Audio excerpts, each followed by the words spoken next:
Siguro mas maganda po talaga makita nila yung mga updates kung ano ang nakikitang pagpapaimbestiga ng administrasyon.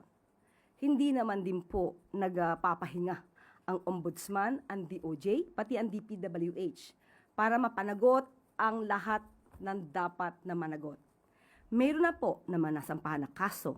Meron na pong dalawa na sasabihin natin na dating senador, kasalukuyang senador, na ngayon po ay nililitis.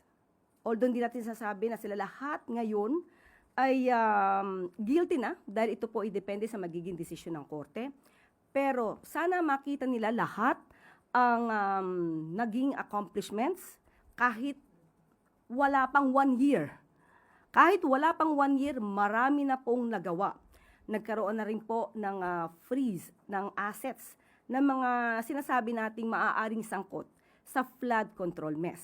So sana po ay makita nila ito at wag na masabing walang ginagawa ang gobyerno dahil wala pa 1 taon pero marami na po ang nagawa kung ikukumpara sa mga nakaraang administrasyon.